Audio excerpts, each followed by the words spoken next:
Саламатсыздарбы? Эфирде Майдан.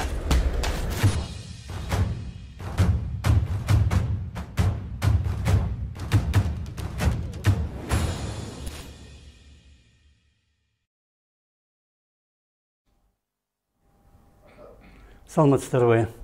Бүгүнкү Говорит ТВ телеканалынын Майдан саясий дебаттардын темасы Садыр Жапаров Тажикстанга барып келди, эмне маселе чечилди деген темада. Бүгүн бизде конокто Султанбай Айжигитов, Баткен облусунун 2 жолку губернатору, Бакытбек Жумагулов, саясат талдоочу, Борбор Азиядагы тынчтык жана өнүгүү институту деген фонддун төрагасы.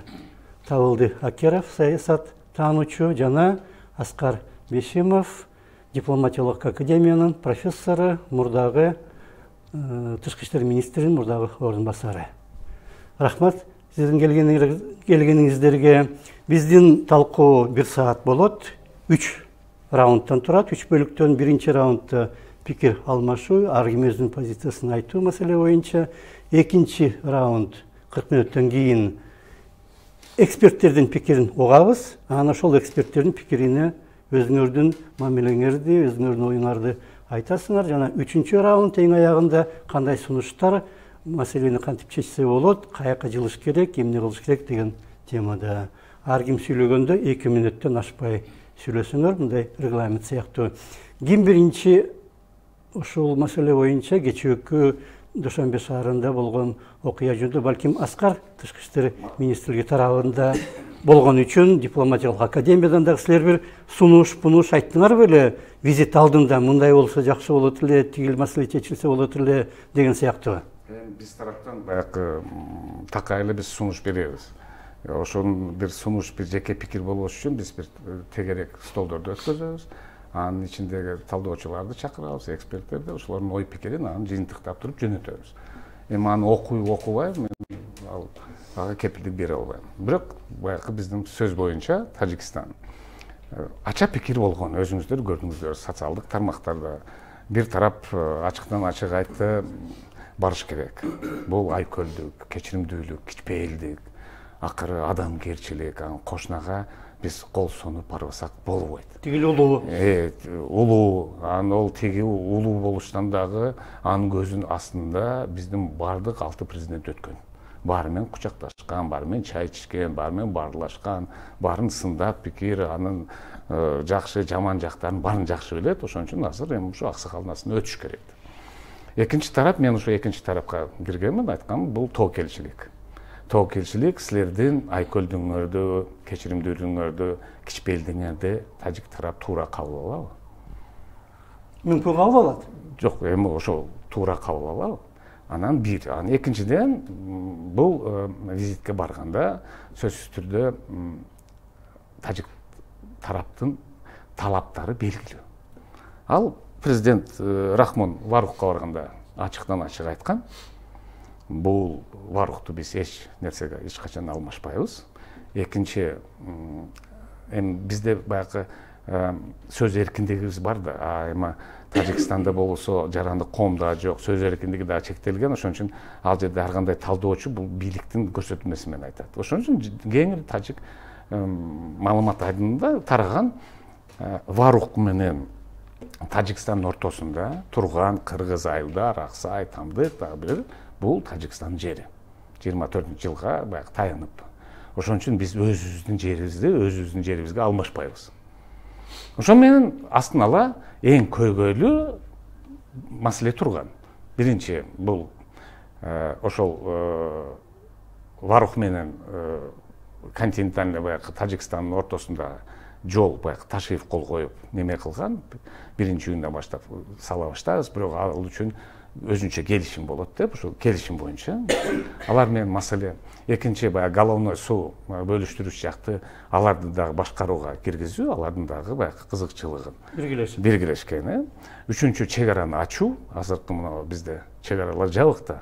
Биз дагы бир Тажикстанга караганда бир мына визиттен кийин ачылдыбы чегара? Жок. Ал жөнүндө бир да сөз болбоду. Бул баягы жабык эшинде 6 сааттын ашык, мен ойлойм ошол бир божомол. Ошонун ичинде сөзсүз түрдө бул дагы эми Рахмон дагы биздин президентибиз дагы тастыктады, көп маселени сүйлөштүк. Эми неме деп үстүртөн айтып кетишти. Анан төртүнчү эми көп коомчулукта баягы чыкпаган нерсе бул биздин дагы эле көйгөй маселе жайыттар. Жайыттар, ал жерде жайытта талаш бар. Ошону менен бизде жер, суу, жайыт, чек ара. Ошол маселелер боюнча чечүүчү тобокелчилик эмнеде? Ушуну чечүүгө биз даяр болуп, анан биз кандай же бир тараптуу компромисске барып, кичпейилдик кылып туруп, баарын берип коебузбу?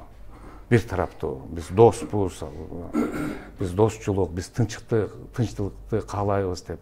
Ага дагы болгон түрткү, болгон 28-29 апрелдеги окуяны эки ача пикир чыкты да бизде. Коомчулук баары, Баткендеги эл дагы кошулуп баары айтышты, бул агрессия.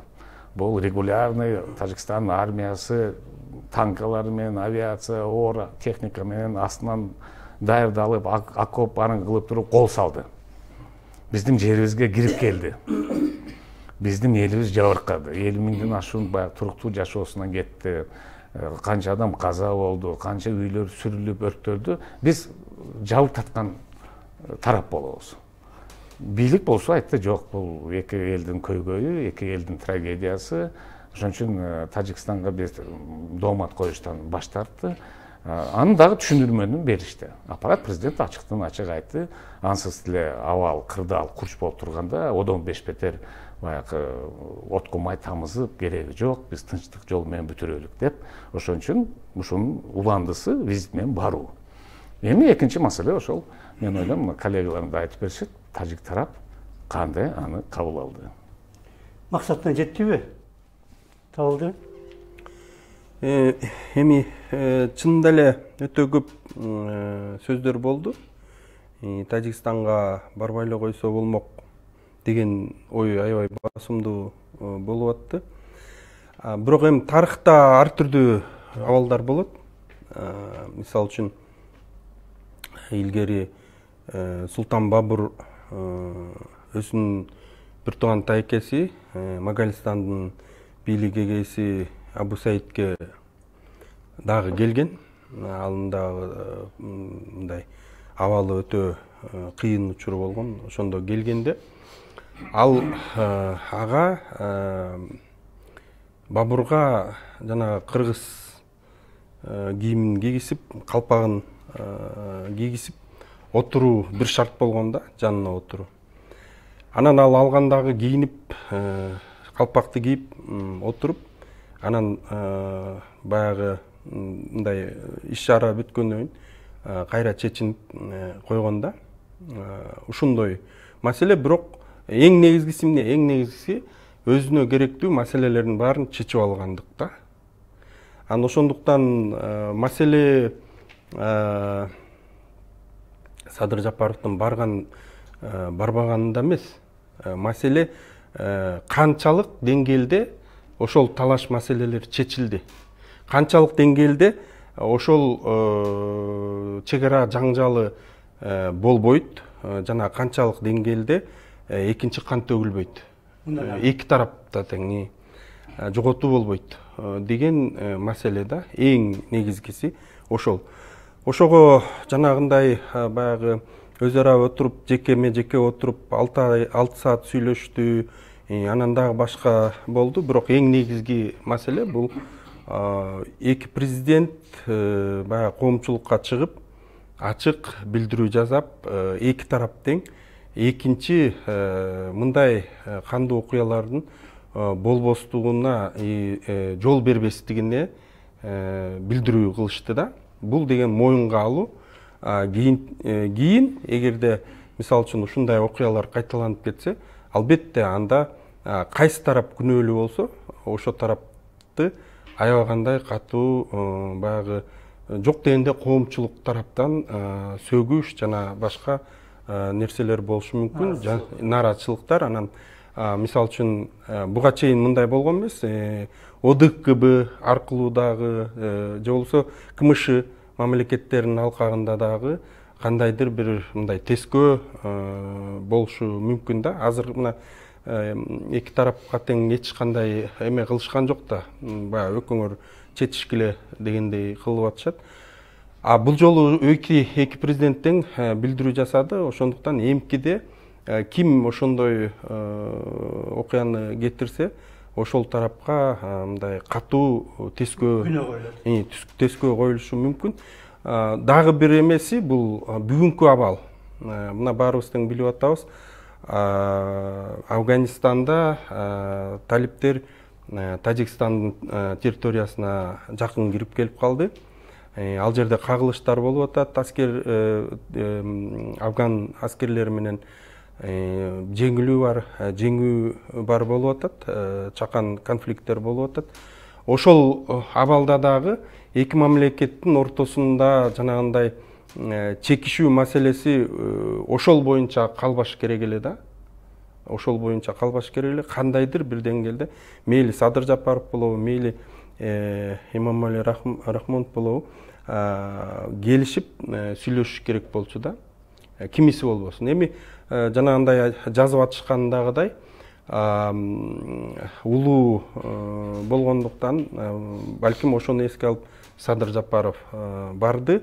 Бирок эң негизгиси булар ошондой коомчулукка билдирүү жасады. Демек эки тараптын тең эли, чек арада жашаган элдер, башкалар бардыгы тең мына ошол билдирүүгө багытталыштары керек да. Ошол билдирүүнү эске алып аракеттеништери керек болот. Бул жерде дагы башка жагынан түшүнсө болот. Мисалы үчүн жаңы президент болду, жаңы шайланды Садыр Жапаров. Анын кошуна мамлекеттердин баарына бирден барып келиш керек. Казакстан менен Өзбекстанга барды. Эми мына Түркменстан жана Тажикстан болуп атат. Катардагы баягы протокол сыяктуу болуп атат да. Ошон үчүн муну бир кемсинүү же мындай бир теңге албай койгон деп деле түшүнсө болот. Кээ бирлер кандай түшүнгүсү келсе, башкалар айтышы мүмкүн протокол болуп атпайбы? Кошуна мамлекеттерге барыш керек деп. Аны менен кошо бир топ маселени чечип алса, ого бетер жакшы да. Эң негизгиси маселе кандай чечилди? Эгерде эки тарапка тең пайдалуу болуп, ушундан нары согуш болбой, кан төгүлбөй кетсе чегаранын алкагында, анда албетте бул эң жакшы нерсе болуп эсептелет да. Эң жакшы окуя. Сиздин оюңузча, мына Аскар айтып кетти, жайыт маселелери деп, мисалы үчүн. Ошол сыяктуу маселе канчалык баткенде орчундуу? Ошолорду сүйлөшүп, ошолор жөнүндө чечилиш керек болгону. Негизги эле бир маселени чегараны гана тактап алса эле, калганын баары балким бүтөт эле. Бирок ошондой эмелерди эме болгону менен ошолор конкретный каралган жок да ошол маселелер. Эч кандай жыйынтыкка келген жок. Мүмкүн каралды. Жок дегенде жанагы биргеликте неме кылганда, обращение кылганда ошондой жок дегенде кичине четин чыгарып коюш керек эди, ошондой деп. Себеби деген ал жерде жанагы жайыттар илгертен эле талаш экени бул эме эмес да. Анан кийин жанагы бул чечилген эле нерсе да. Понимаете, биз ал жерде мисалы мен губернатор болуп турганда ал жайыт маселелерди мындай деп эле чеччүбүз. 2 айыл өкмөт эле сүйлөшүп койчу. Ал жерде акимге деле жетчү эмес. Максимум 2 аким сүйлөшчү да. Мисалы илгертен эле колдонуп жүргөн эмелер бар. Анан кийин алар биздин жайыттарга чыгып колдонуп жүргөн. Бирок алар советский маалда мындай бесплатно эле колдонуп жүргөн да. Андай эгемендүүлүктү алгандан кийин биз аларга талап койгонбуз да. Биз өзүбүздүктөн алабыз, өзүбүздүн жарандардан. Жайтты колдонгон. Силер деле төлөгүлө деп ошентип чечилип жүргөнбүз. Же бартыр да. То есть фактически биз ошентип сүйлөшүп жүргөнбүз. Алар тажиктер өздөрүнүн малдарын берет, биздин койчулар аларды, малчылар айдап чыгат. Анан кийин кайрадан анын күзүндө алып келип тапшырат. Ошентип эле болуп чечилип жүргөндө. Жанагы сууду болсо илгертен эле жанагы головнойдо илгертен эле уже мындай чечилген да. Кантип бөлүшөт аны. Анын ирети бар. Ал объемдор бүт барды сүйлөшкөн да. Понимаете? Ал деген ошону, причем ошондо бүт бардыгы улуттук кызыкчылыктар менен бүт барды мен эсептелип чечилген. Ошол убакта СССР малды жакшы эме болгон. Ошол келишим суу боюнча, жайыттар боюнча аябай жакшы гармонияда кармап турганда эки тарапты тең. Себеби деген ошол келишимди бузса, уже гармония бузулат дагы. Анан кийин ошону бузган үчүн гармония бузулуп, анан кийин талаш тартыштар эме болуп калды. Тажик деле бирчи бул эринче айты ушул тартип менен биз колдонобуз, сууду деле, жерди деле. Анан кийин жанагы биздикилер бизде бардын балени өзүбүздө да. Биз өзүбүз уруксат бербесек алар ага барбайт. Биздин жерибизди басып алганга жол бербесек алар басып ала албайт. Бизди тоногонго жол бербесек алар бизди тонобойт. Бардыгы бале өзүбүздө да. Анан кийин жанагы ошол жерде головнойдон ал жерде кандай болуп эме болгон. Значит, ошол сууду мындай да бөлүшкөн да. Например, так, эмеден октябрдан тартып апрелге чейин биз ал сууду биз колдонобуз. 4 күн суу сакташын сактайбыз. Топтойбуз. Ал эми апрелден октябрга чейин тажиктер колдонот. А биз болсо жанагы 4 күндүн сууну колдонобуз. Ошону чечкенбиз. Ушундай беле мурда. Да, ошондой. Анан тышкары жана кайрма деген эме бар. Отдельно ошолордун тажиктердин суранычы боюнча 3 куб суу эле ала турган кайрма деген головнойдун үстү жагынан тажиктерге өтө турган. Эки башка каналбы? Эки башка, да. Төрткүлгө өзүнчө башка, э? Ошону 3 эле кубта эме кылып койгон да. Анан кийин булар жанагы эмелерде 16-жылы анан жанагы биздин бир вице-премьерибиз барып туруп кол коюп коюп атпайбы? Ошол 3 кубту биз мына көбөйүп атабыз. Мондай жерлерди өздөштүрүбүз керек. Андай дегенде ошол 3 кубту дагы кошуп берсең жакшы болот дегенде, анан кийин дагы 23 куб дагы кошуп берет да. Бардыгы канча? Барды болгон 3 куб эле эсептелген да. Бирок алар өздөрү 23тү эме кылып алат да. Суунун өзү канча агат? Суу эми жетиштүү эле. Канча? 150 Билбейм, жок дегенде вот сезондо где-то бир 150-200 кубка жакын. Ошонун 23-ün тажиктерге берип атат. Да, дополнительный да эме. Вот. Ошонун жанагы ошол ирет бузулду дагы, ошонун баштап анан кийин тажиктер поняли, что дальнейший дагы талап кыла берсек. Эгерде 150-нün 23-ü болуп атса көп деле эмес да. 5тен 1 экен. Айым үчүн анда премьер Марипов айтып атат, алдырып коюп турбуз деп. Жок, ошону айтып атпайбы, жана 3 куб эле ала турган нерседен биз 23 куб берип алдырып коюппуз. Айтпай, алдырып койдук деп атпайбы? Биздин колдон чыгып кеткен деп айтып атпайбы? Туура эмес айтып алган да. Туура эмес айтып алган. Ошону менен мен ойлойм, бул жерде эгер конкреттүү боло турган болсо, вообще мен вот как Баткендик катары, как губернатор катары ошол жерде Баткен как просто адам катары мен мисалы ошо Баткен окуяларын аябай оор воспринимать эттим да, оор сезимдерди калтырды. Бүгүнкү күнгө чейин да, көпкө чейин мен ойлойм биякта турган эле мен Баткендик ошондойсо, ошол жерде жабыркаган, туугандары өлгөн, үйлөрү күйгөн, азыркы күндө монтуп жаркылып көчөдө тентирип жүргөндөр, жабыркагандар, алардын сезими кандай? Эме айт? Ошондой болуп атпайбы? Анан ошол сезимдин немеси менен мен мисалы каршы болчумун да барганга. Мен азыркы күнгө чейин ойлойм, мен туура эмес болуп. Мүмкүн чегарадан жолуш керек эле. Болуш керек эле деп. Анан жанагы экинчи жагы мен ойлогонмун, значит, барса может биз билбеген бирдеке бардыр. Может быть, действительно барып чечип келет ошого окшогон көйгөйлөрдүн баардын. Действительно биздин Баткендин элине оңойчулук болот, какой-то бир жакшы просвет пайда болот деген ой менен дагы эми результатын күтөлү деп. Но бирок результат көрүнүп турат да. Эчтеке чечилбеди да. Мындайча айтканда, каяктагы биздин Кыргызстанга мааниси жок эле документтерди кол коюлуп келгени бул эмне айтат? Ал айтып атат. Меморандумдар өзүнчө, бирок жана белгилешкен билдирүү бир топ эле орчунду. Башка мындай болбосун деген мисалы үчүн. Бирок мындай заявление башка мындай болбосун дегенде мисалы ортого Өзбекстанды же Казакстанды салып, же Россияны салып туруп ошол жерге барып деле айтса болот да, ошону. Наоборот, даже бул надежный эмеспи? Мына эме дипломаттар бар, посредник ортого түшкөндөр болгондо наоборот гарант болот да ортого түшкөндөр, туурабы? То есть эме боло турган болсо ошондой көбү болот во всяком случае да. Анын какой-то степени еще и гарантия болот да. Ошондой деле кылса болот. Анан кийин жанагы өтүп кеткен анан чынында эле агрессия болду да. Анан биздин жанагы бекүнөө өтүп кеткен балдардын сөөгү эле сууй элек да. Ошого мен ойлойм да. Жок дегенде мындай вакыт өтүш керек эле да.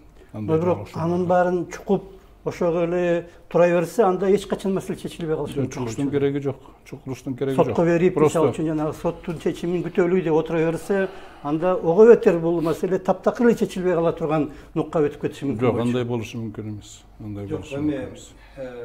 Сотко берүү ал мисалы үчүн биз тин тараптан туура сотко берилди, бирок баягы өкмөттүк эмес уюмдар берип атпайбы, гражданский сектор.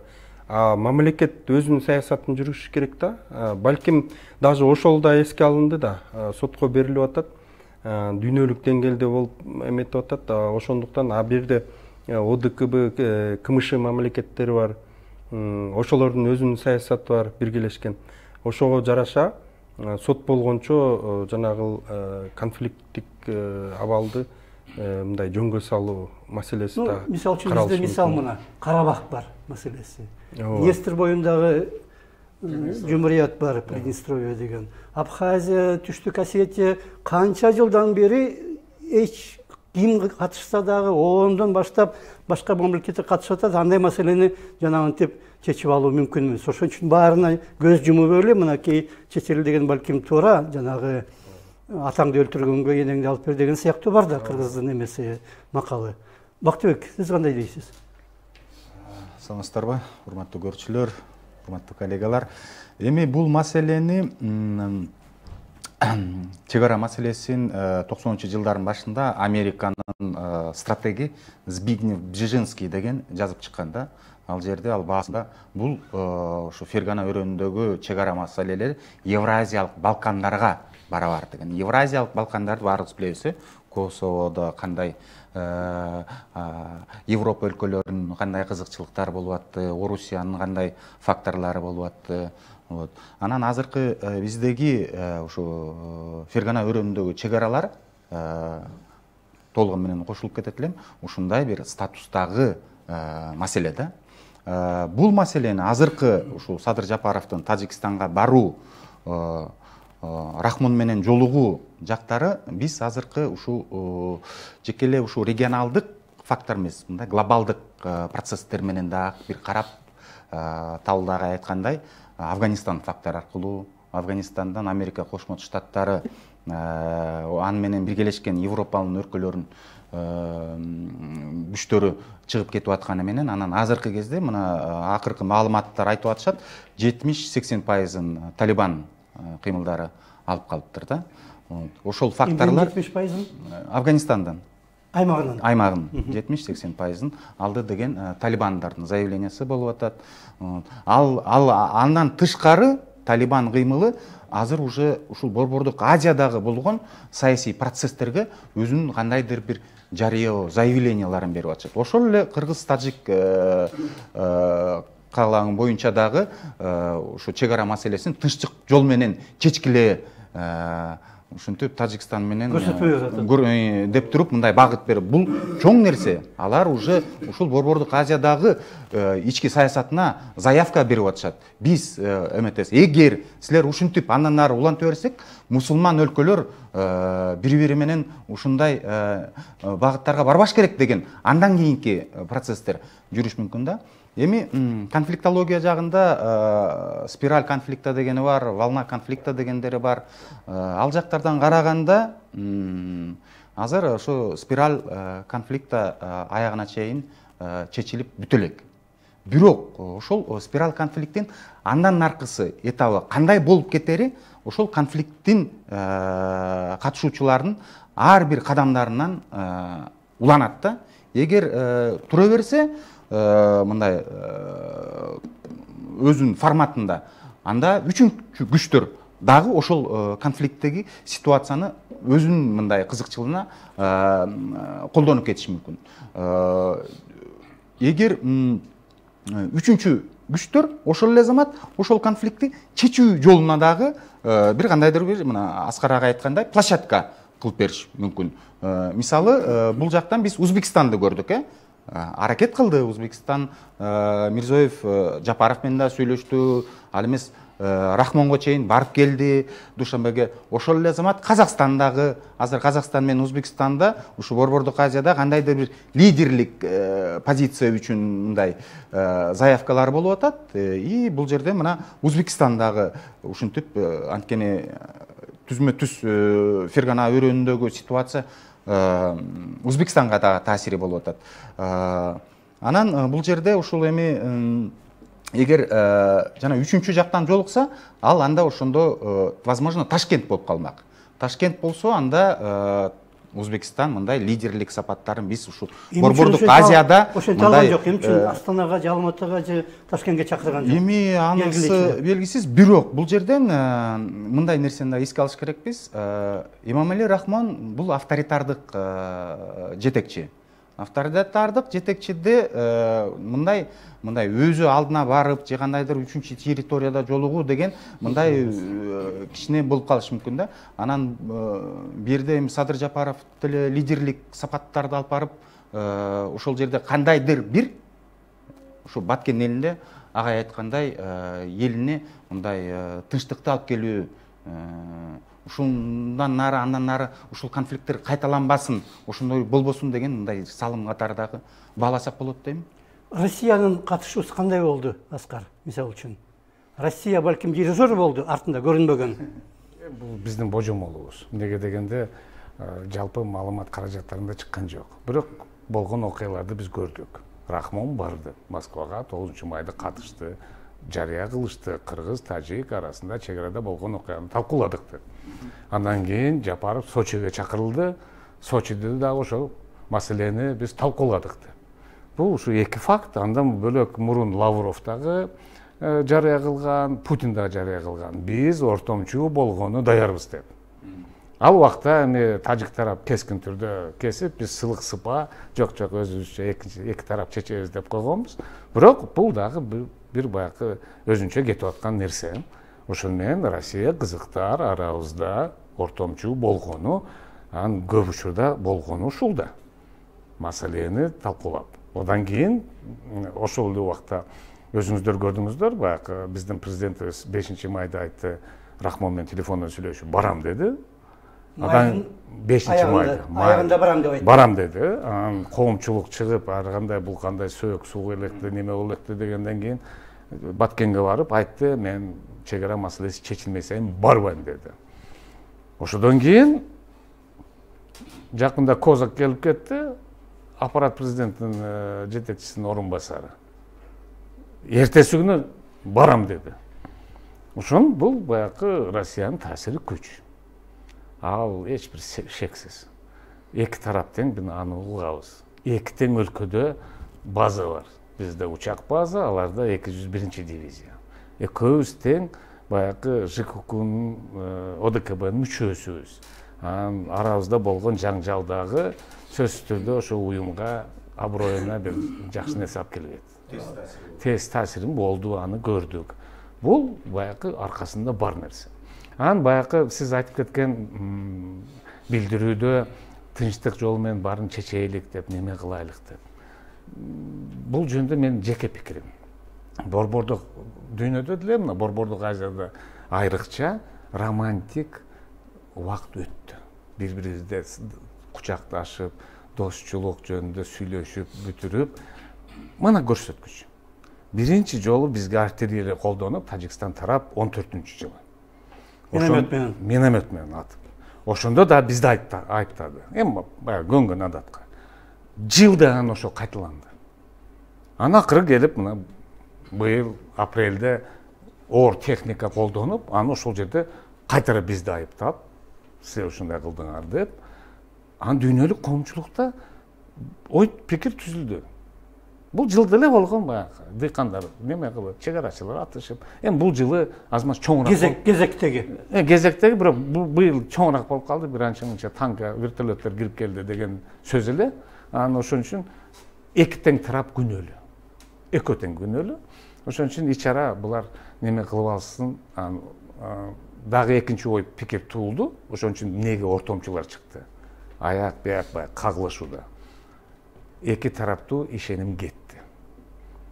ишеним кеткенге жараша эки тараптуу сүйлөшүүлөрдүн дагы бири-бири менен карама-каршылык бир кандай десем бир топ келбеген маселелер чыгып калды. Ошон үчүн эки тараптуу сүйлөшүүнүн баягы потенциалы да жок болду. Ортомчу керек деп, ошон үчүн баары аракет кылып атышты.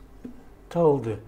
Мисал үчүн эки мамлекет ортосунда, Тажикстан менен Кыргызстан ортосунда маселенин баары чечилип калганы Москва үчүн туура келеби? Жагымдуубу?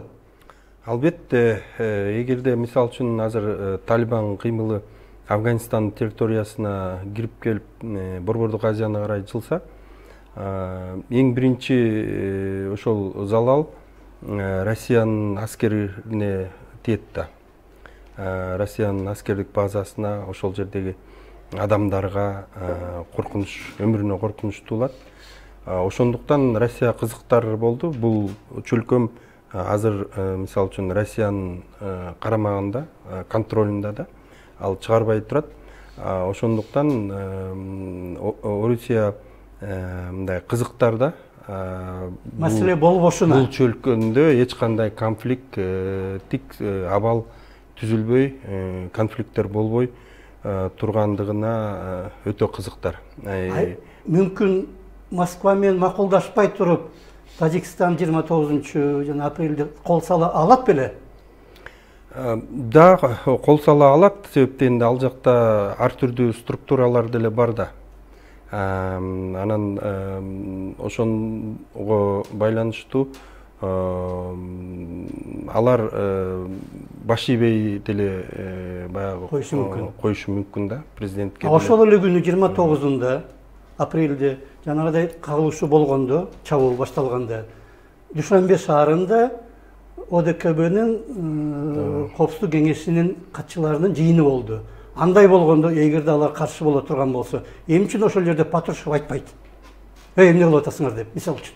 Жок, ал жерде чоң конфликтке айланып кетиши мүмкүн. Себептен де ички иштерибизге кийлигишип атат, жана башка деген сөздөр болуп кетиши мүмкүн. Атайын ошондой болбош үчүн түзүлгөн уюм да, ОДКБ. Бул жерде мисал үчүн ошол абал баягы 2010-жылкы Ташкентте болгон окуя менен окшош да. Андай Ош Жалал-Абадтын баягы кандуу окуялары болгондо да, баардыгы Ташкентке чогулганда, ошондой чатак болгондо, мындайча айтканда, ушул жерден мындай кайсы бир күчтөр атайын колдонгондо ушул абалды атайын колдонгон, мынакей азыр талиптер кирип келип атат. Балким талиптерге байланыштуу күчтөр болгондо, андан кийинки кадам мынакей талиптер кирип келип атат. Ошондуктан дагы мындай ошол жерде туруп дароо билдирүүлөрдү жасай бериш дагы кооптуу болчу да, себептен де андан ары күчөп уланып чыкпай турган өтө кооптуу кетиши мүмкүн. Мына ушул жерде кагылышуу болуп атса, аскерий кагылышуу болуп атса, унчукпай көрмөкчү болгон андан да жаман го. Андан да жаман, бирок менче ошол кезде ошондой чечим кабыл алынганда, эми өтө деле кызып кеткен жок да, мындай локалдык конфликттер чек арада дайыма болуп келет да. Баардык өлкөлөрдө бар андай локалдык конфликттер. Анан эң негизгиси эки өлкө баягы чечишип алыш керек да. Эки өлкө чечип, үчүнчү өлкөсүз. Анан мисал үчүн Россия же болбосо башкалар, мисал үчүн Казакстан орток болуп берели дегенге караган жок да, эки тарап тең макул болгон жок да, өзүбүз чечебиз деп. Мынакей кечеүнкү эки президенттин билдирүүсүнө ошол алып келди да. Негизи баягы орток бирөөнү издебей, эки өлкө өзүнчө чечишип алганы жакшы да. Кандай деп ойлойсуз? Кызыктар болот да, кызыкчылыктар болуп кетиши. Сырткы күчтөрдүн таасири канчалык? Сырткы күчтөрдүн таасири боюнча тиги Мирзоев менен Рахмон жолукканда дагы мындай журналисттердин астынан чыгып кетти. Ошондо Мирзоев Рахмонго айтып атканы: "Третьи силы здесь хотели спровоцировать" деген бир кыска бир сөзү чыгып кетти. Мирзоев айткан. Мирзоев Рахмонго айтып аткан сөзү чыгып кетти да, мисалы да бул боюнча. Анан эми бул конфликт башталганда мен дагы анализ кылып айтканмын, үчүнчү күчтөрдүн эми авторитардык системада ушул мындай ар бир мындай жанагы жетекчинин айланасында өзүнчө бир группировкалар түзүлүп калат да. Авторитардык модельге тийиштүү система. Анан демократиялык да түзүлөт, бирок ошол эле замат ал жакта демократиялык системада эгемендүү мисалы бийлик, жергиликтүү бийлик органдары болуп калат. Мындай эгемендүү массалык маалымат каражаттар өздөрүнчө кандай бир тергөөлөр жүткүзүп ушул боюнча маалыматтар чыгарып калат да. Ал эми авторитардык системада ал нерселер чыкпай эметпей калат.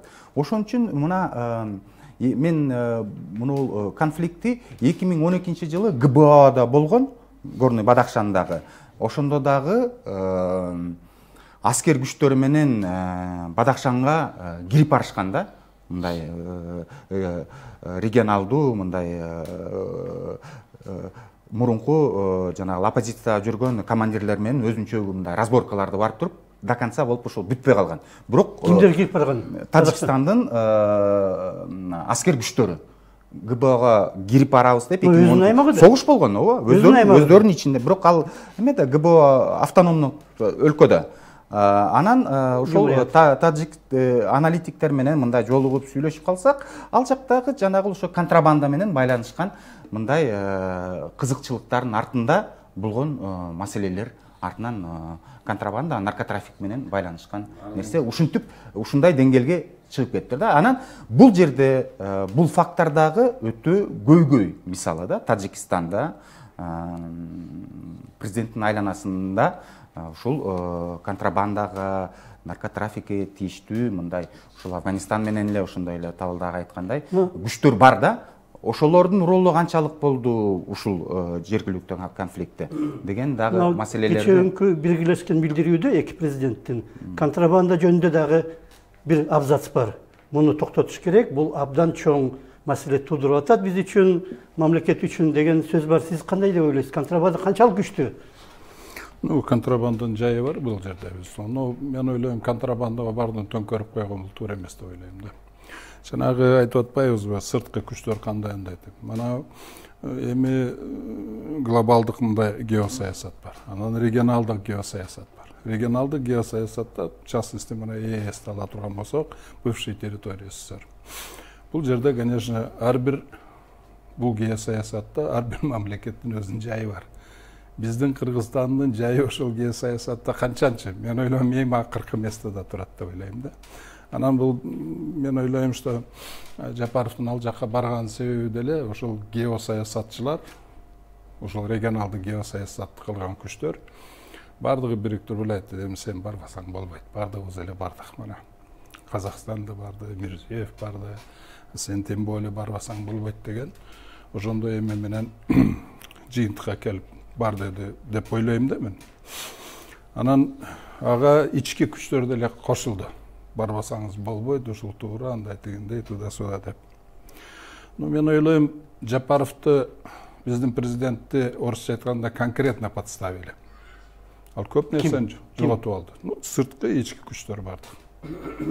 Конкретно эле подставить этип койду деп ойлойм да. Бул жерде Рахмон безусловно выиграл, я считаю. Бул утту, себеби авторитети көтөрүлдү. Возможно, бул Рахмонго бул как раз керек болчу, геосаясаттын максаты боюнча деле карап болчу. Авторитети Тажикстан ичинде көтөрүлдү. Ичинде көтөрүлдү. Тышында деле көтөрүлдү. Мындайча айтканда, ошону менен анан кийин бул жерде Рахмон утту, аябай жакшы. Көп жагынан утту. Тажикстан өзү деле утту. Эме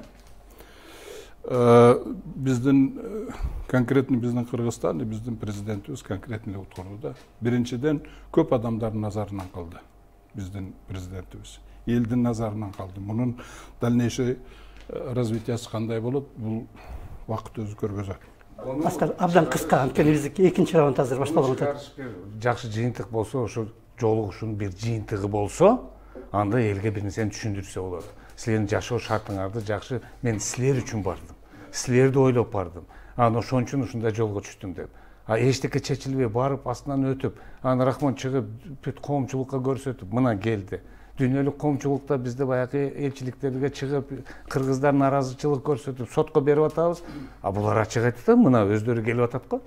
Анан өздөрү бизди айыптаган жок го. Бул эки элдин көйгөйү. ошон үчүн бул баягы бузукулар ар кандай деп намды коюшту үйрөнүп алыштыга ушулар кылып атат деп.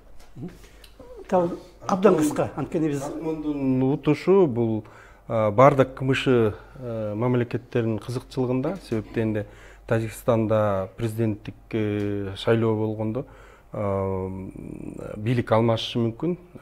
Рахмон өзүнүн баласына өткөрүшү мүмкүн бийликти. Ошондуктан Рахмондун кланын азыр бекемдөө керек болуп атат да. Балким кимге керек болуп атат? Баарынабы? Баарына. КМШ бул геосаясий кызыкчылыкта стабилдүүлүк үчүн. Ким айткандай, жана Москванын дагы мындай көшөгө артында баягы кийлигишүүсү ошондон болушу мүмкүн да. Мындайча айтканда тезирээк стабилдешип, Рахмондун кланын бекемдеп, анан бийлик алмашуу мындай өтө кооптуу болбой, тынч өтүш үчүн. Биздин 40 мүнөтүбүз бүтүптүр. Биринчи раунд азырында эксперттердин пикирин угуп, аны ошого өзүңөрдүн оюңарды, пикириңерди айтсаңар. Мисалы үчүн мына саясат таануучу Марс Сариев Минтип жазыптыр. Жакында эле. Садыр Жапаров сапар менен барган мамлекеттердин жетекчилери аны легитимдүү президент катары таанып, жакшы кабыл алууда. Кыргыз жетекчисинин Тажикстанга расмий сапар жасаганы стратегиялык жактан туура чечим болду. Бирок чоң саясатты көп түшүнбөгөн Кыргызстан калкы бул чечимди терс кабыл алууда. Анткени өздөрүн тажик агрессиясынан жапа чеккен тарап катары сезет. Бирок саясий жагынан бул туура чечим жана чек арадагы чыңалууну жеңилдетет. Анткени андай чыңалуу азыр тажик ооган чек арасында дагы күчөп баратат. Борбор Азия боюнча орусиялык эксперт Аркадий Дубнов Минтип айтты. Мурда дипломатиялык жагынан алганда Тажикстан оор өнөктөш. Көп жыл бою өлкөнү жалгыз бир жетекчи башкарганына анын эли да көнүп калган. Андан тышкары америкалык аскерлер Оганстандан чыгарылып жаткандыктан Тажикстан акыркы мезгилде өзгөчө мааниге ээ болууда. Анткени Борбор Азиялык кайсы бир республикада америкалык аскерий база кайрадан жайгашып калышы мүмкүн. Кандай болгондо да мындай абалда Тажикстан өзүнө АКШнын көңүлүн бурууда. Орусиянын коргонуу министри Шойгу Тажикстанга келип, эки өлкөнүн абадан коргонуу системаларын бириктирүүнү сунуштаганы Москвадагы Тажикстанга өзгөчө көңүл буруп жатканын айгинелейт. Элмюрит деген каймана ат менен белгилүү болгон орусиялык блогер Анатолий Несмеян Минтип айтып атат. Тажикстан менен Кыргызстан ортосунда пайда болгон аскерий конфликт Орусиянын дипломатиялык алсыздыгын көрсөттү. Андай жыйынтыкка алып келе тургандай Москвага эч ким сырттан басым кылган эмес. Маселе аскерий тирешүүнүн пайда болгонунун өзүндө эмес. Маселе эки тарап Орусиядан башка жактан колдоо издей баштаганында. Кыргызстан Түркияга үмүт артса, Тажикстан Ирандан колдоо издей баштады же Оганстанды да пайдаланышы мүмкүн. Ушундай кыйчалыш абалда Кремль жана Орусиянын тышкы иштер министрлиги дээрлик кайдыгер билдирүүлөр менен гана чектелип калууда, дейт Несмеян. Белгилүү орусиялык журналист Максим Шевченко кайсы бир күчтөр Кыргызстанды аскерий жаңжалга атайлап катыштырып жатат жана аны менен Кыргызстандын ичиндеги туруксуздукту күчөтүп, өлкөнү авторитардык жолго тартууну түтүүнү каалаган күчтөр бар. Мындай аскерий конфликттердин максаты өлкөдөгү эркин ой жүгүртүү менен парламентаризмди жок кылуу. Бул конфликт кыргыздар менен тажиктер ортосундагы согуш эмес. Мындай согуш аркылуу сырткы олигархтар менен күч түзүмдөрү республиканы өз көзөмөлүнө алууну көздөйт. Азырынча Кыргызстанда андай сырткы көзөмөл жок, дейт Максим Шевченко. Кандай ойдосуңар ушул 4 адамдын айтканына? Эми биринчиден баягы кесиптешим Марс Сариев айтканга мен абдан таң калып атам. Таң калыштуу нерсе болуп атат. Бул стратегиялык утуш болду деп неметип. Мына сапар бүттү. Азыр Марстан сураса жакшы болот эле. Стратегия утуш эмнеде болду? Бул эми биз жалпыдан баягы кооз сүйлөп үйрөнүп калганбыз да.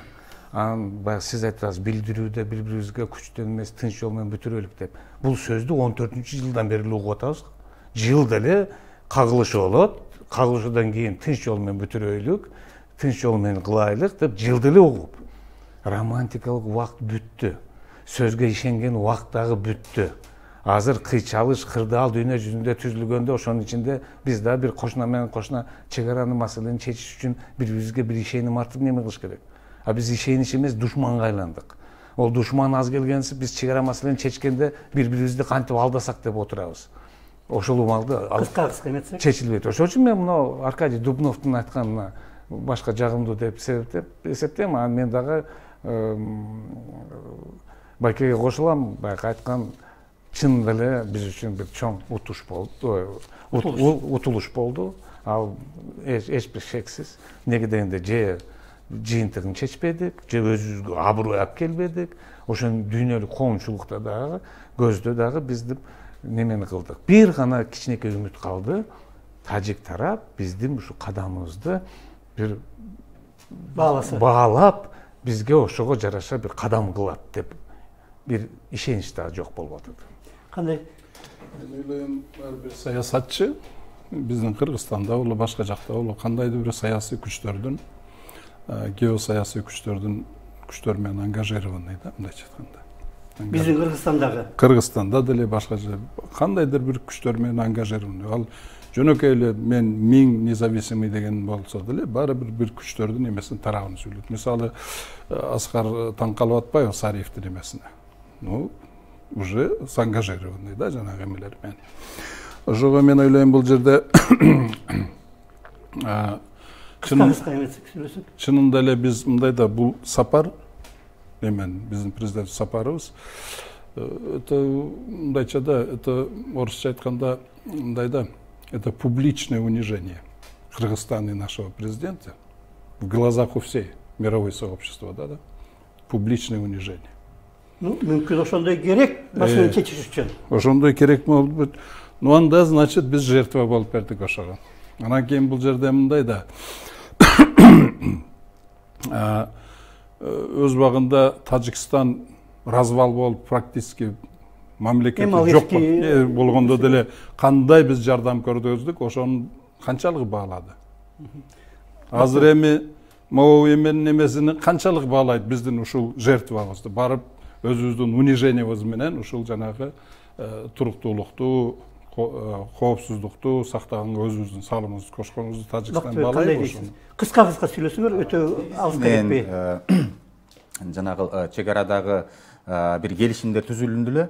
Ага карабай, алайда биз байкадык, кандай процесстер болуп калды, өздөрү киргизип, эметилген. Анан мен оюмча, агай айткандай, ошол жердеги эң негизги ушул Баткен азыркы кездеги Баткен жериндеги элдин кызыкчылыгы. Мен ойлойм, бул барган сапар негизинен ушул Баткен элиндеги элинин тынччылуулугуна, стабилдүүлүгүнө мындай алып келген кандайдыр биринчи кадам. Ооба, албетте, андан тышкары ошол чек ара маселени чечиш үчүн дагы далай-далайда көп кадамдар кылыныш керек, иш аракеттер жүргүзүлүш керек. Бирок азыркы ошо биринчи ташталган кадамды Садыр Жапаров таштады. Эми андан нары кантип ошол иш аракеттер, жана кабыл алынган чечимдер, жана кабыл алынган заявлениялар кантип ишке ашат, бул чоң суроо да. Ал эми сүйлөшкөн 6 саат бир топ убакытта. Ошон үчүн жана билдирүүдө айтылбаган, бирок накылдашылган бир нерсе балким бар. Бул биринчиси да. Экинчиси, мени ойлонуп туруп, өтө терең ойлонуп туруп, коркутуп жаткан нерсе бул Афганистандагы ситуация и ошонун түзмө-түз Тажикстандагы болгон ситуация. Айткандай, эгер азыр ошол жактагы Талибан болсо, Тажикстандагы эли чынында айтканда Рахмонго наразы. Эгер Афганистандагы ситуация өзгөрүп, түзмө-түз эметсе, ал жактагы кырдаал толугу менен өзгөрүлүп кетиши мүмкүн. Тажикстандагы ситуация өзгөрүлсө, түзмө-түз Фергана өрөөнүнөн таасир этет.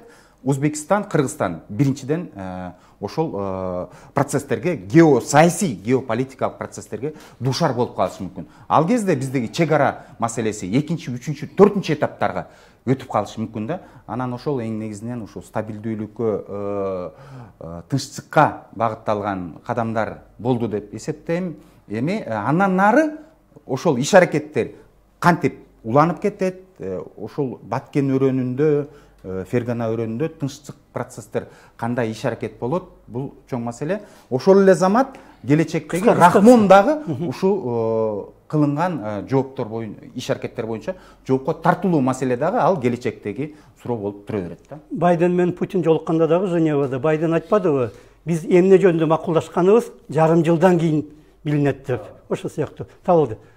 Мага Аркадий Дубнов менен андан кийинки политологдун пикири Исмиян туурараак көрүндү. Себеп дегенде бул жерде мындай геосаясий оюн жүрүп атат. Рахмон бийликтен кетип атып, оюн кылып атат. Себептен де Тажикстанда абал өтө татаал, анын уулун койбой коюшу мүмкүн, Россия дагы колдой албай калышы мүмкүн. Ошондуктан ал оюн кылып, кыргыздарды душман кылып, тажиктер менен эптеп бийликти өзүнүн баласына өткөрүп берүү каралып атат. Ошол эле учурда тажик оппозициясы сыртта туруп алып, Тажикстандын ичиндеги саясатка өтө чоң таасир берип атат. Мынакей көп билдирүүлөрдөн байкап атабыз.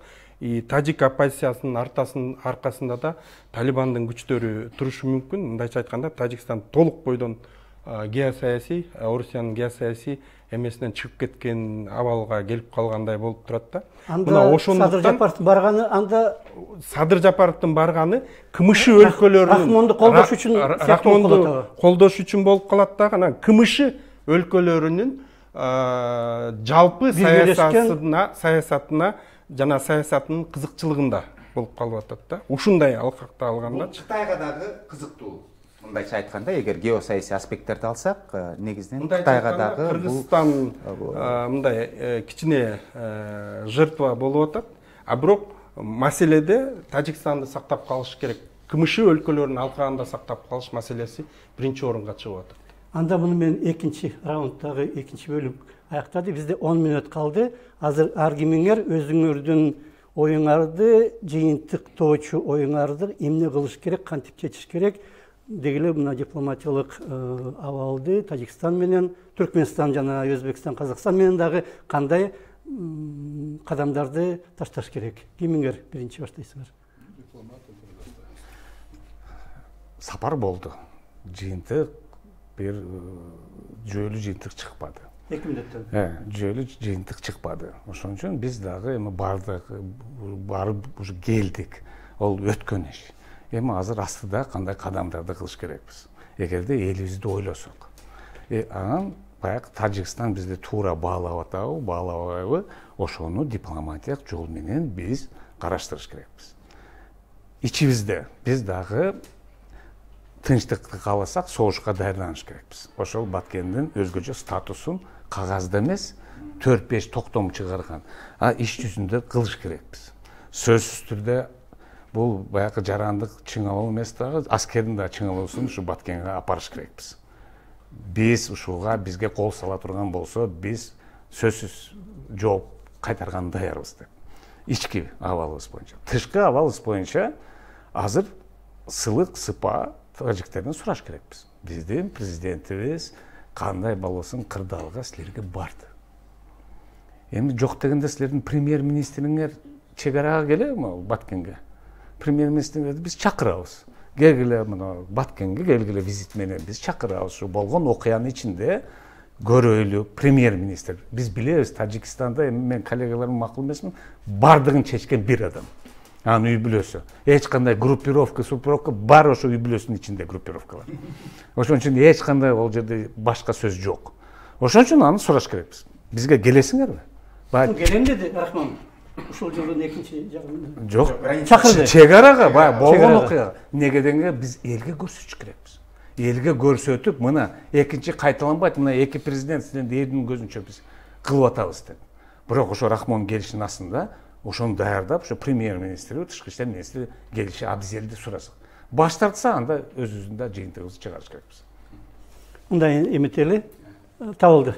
Менин оюмча бардыгын тең биз КМШ өлкөлөрүнүн мындай геосаясий кызыкчылыгында карашыбыз керек. Албетте жана айтып атпайбы, биз деген мына Исмаил Саков айтып атат, биз жерге талды алышыбыз керек, башка жерлерибизди алышыбыз керек деп ошондой көп сөздөр болуп атат да. Бардыгын тең караса болот бул маселелерди. Бирок мындай КМШ мамлекеттин негизинде болуш керек. Себептен де мен көрүп турам, Тажикстан өтө чоң геосаясий оюн жүргүзүп атат. Эгерде мисалы үчүн Орусия Тажикстанды колдон чыгарып берсе, ал жерде сөз жок түрдө Американын базасы кирип кетиши мүмкүн да. Мына ошондуктан Россия аябай катуу контроль кылып, Рахмонду колдоп, Рахмондун баласын калтырып бергенге дагы макул болуп атат да. Мына ушундай чоң геосаясий оюн жүрүп атат. Россия билип турат, кыргыздар эмне үчүн жертва болуп атканын бардыгын билип турат. Ошондуктан бул маселени КМШ өлкөлөрүнүн кызыкчылыгындан башка карай албайбыз да. Анан ошого жана территориалдык, то есть чек аралык маселелерди дагы азыр токтотуп турушубуз керек. Себеп дегенде Тажикстанда стабилизация болмоюнча бул маселелерди кароо сөз жок түрдө геосаясий оюндардын кайталанышына жана конфликттик ситуациянын пайда болушуна алып келет да. Ошого мен ойлойм, жанагы 6 саат сүйлөшүүлөр болгон менен эч бир кынтык чыккан жок да, бир дагы баягы сөз чыккан жок. Эмне жөнүндө сүйлөшүүлөр болду, кайсы пункттар боюнча баягы келишимге макулдашууга келише алышты, эчтеке чыккан жок. Себеп дегенде эң негизги маселе азыр Тажикстанды КМШ өлкөлөрүнүн кызыкчылыгында кармап калуу болуп атат. Алар жанагы жолугушууга тобустар менен кирди дейт. Тобуска карталар салат эмеспи? Экөө демек карта менен дагы көрсөтүп, тиги бу деп сүйлөштү. Бактыбек. Мен дагы айткан сөзүнө кошулам. Мындай улуттук, регионалдык маселелерди азыр биз глобалдуу процесстер аркылуу караш керекпиз, баалаш керекпиз. Ошо менен эсептеше мындай кадамдарыбызды тышташ керекпиз да. Убагында мына 100 жыл мурун борборлук Евразиядагы чоң оюн деген процесс бар эле. Аны болсо кайра жаңы Евразияда жаңы чоң оюн деген процесс эми башталып, ошол башталган менен азыр кандайдыр бир мындай өтө бир пиковый ситуацияга алып келген бир ситуацияга келип атабыз. Ушул жерде мындай стабилдүүлүк жактарды сактап калуу өтө маанилүү. Мисалы мурунку чоң оюнда Осман империясы, Англия империясы, Орус империясы, Германия империясы катышып кандайдыр бир иш аракеттерди алып барса, азыркы кезде субъекттер дагы өзгөрүлүп калып атат, жаңылар кошулуп атат. Мына Кытай кошулуп калып атат. Кытай кошулуп атат. Туркия дагы жаңы форматында кайра азыр бир кезде кетип, азыр кандайдыр жана кайра пантюркизм концепциясы менен кошулуп атат. Америка Кошмо Штаттары жок болчу. Америка Кошмо Штаттары толугу менен уже как чоң мүмкүнчүлүктөр менен дагы кошулуп жатат. Ушул факторлор эске алыш керек. Ошону менен биздин чек ара маселелери дагы азыркы кезде жана Рахмон факторун эске алып, үй бүлөсү таасир эткен, биз үй бүлөсү менен ошо чек ара маселесин Рахмон үй бүлөсү менен сүйлөшүш керекпиз да. Кантип ал маселе чечилет? Ошол мындай маанилүү нерселер бар. Ошо менен чек ара маселесин кандайдыр бир убакытка ошо Аскар агайдын айткан сөзүнө кошулам, толугу менен аны дагы айтып кеткен. Баткендин статусун жөн эле кагаз түрүндө калбай, кандайдыр реалдуу иштер барыш керек. Ушул маселелер маанилүү. Кыска 2 мүнөт сиз үчүн. Биздин жана Садыр Жапаровдун барган максат эле жана согуш башка кайталанбасын, анан кийин баары дипломатиялык тынчтык жолу менен чечилсин деп атпайбы. Жана Аскар айткандай, хочешь мира, готовься к войне деген бар. Значит, эгер тынчтыкты кааласаң, согушка даярдан. Ошондо согушта даярдан, ал үчүн эмне кылыш керек? Армияны күчөтүш керек, экономиканы күчөтүш керек. Ошондо анан кийин армияны күчөйт, экономиканы күчөйт, элдин жашоо турукчулугу жакшы болот. Ошондо анан кийин дагы бир нерсени айткым келет. Азыр чек араны, пока чек ара маселеси чечиле электе, линиясы чечиле электе, делимитация демаркация жүрө электе, эл коргоп турат ошол жерде. Значит, ошол жерде жашаган элдин шартыны тирикчилик шартыны жогорулатыш керек. Ошол жерди развивать этиш керек. Жанагы эмен тездетип туруп особый статусту бериш керек Баткен облусуна. Ошол жерге губернаторго особый укуктарды бериш керек. Не ниже, чем вице-премьердин эмеси болуш керек. Анан кийин кадрды, акчаны и ошол жердеги местный күчтөрдүн бардыгын оперативный порядке ошол губернаторго баш ийдириш керек. Анан эми чек араны чече турган болсок, биз юридикалык толук кандуу юридикалык документке таянышыбыз керек. Ал бир эле документ бар. Ал жанагы Минскиде жана Алматыда кийин эме болгон 91-жылдары түзүлгөн документ. Ошол толук кандуу юридикалык документ. Аны президенттер да койгон, бүт бардыгы эмелер ратификация кылган. Ошонун негизинде так айтылган. Эгер чек аранын маселесин чечебиз десек, ошол жерде айтылган. На момент разрушения СССР административные границы считать государственными. Вот рамочный. Ошонон отталкиваться этсек, административный границалар бардыгы так. Ошонон баштап туруп, ошол саясатка, ошол документке барып, ошону точка счета кылып, ошонун кайра саясатыбыз биз Кыргызстанда именно ошонун точка счету ошонун башташыбыз керек. Бул маселедечи эң негизгиси көпчүлүгү талашып атышат, бирок эң негизгиси мындай геосаясий абал өзгөрүп кетсе эмне болот деген сурооного мындай жооп бербей, же болбосо билбей талдоо жүргүзүп атат да. Мисал үчүн алып көрөлү. Орусия утулуп калды, Тажикстанга Американын авиабазасы кирип кетти. Анда Тажикстан басып алсачы Кыргызстанды деген маселе да бар да. Ошону алкаганда ойлонушубуз керек. Вактыбыз бүтүп калды. Биздин бүгүнкү талкуу Говори ТВ телеканалындагы Майдан программасынын темасы Кыргыз президенти Тажикстанга барып келди, кандай маселе, кайсы маселелер кандай чечилди деген темада болду. Биздин талкууга дипломатиялык академиянын профессору, Тышкы иштер министринин мурдагы ордун басары Аскар Бешимов катышты, Табылды Акеров саясаттануучу, Бакытбек Жумагулов саясаттануучу жана Борбор Азиядагы тынчтык жана өнүгүү институтунун жетекчиси жана Султанбай Айжигитов, Баткен облусунун 2 жолку губернатору. Рахмат сиздерге, саламатта калыңыздар. Саламатсыздарбы? Эфирде Майдан.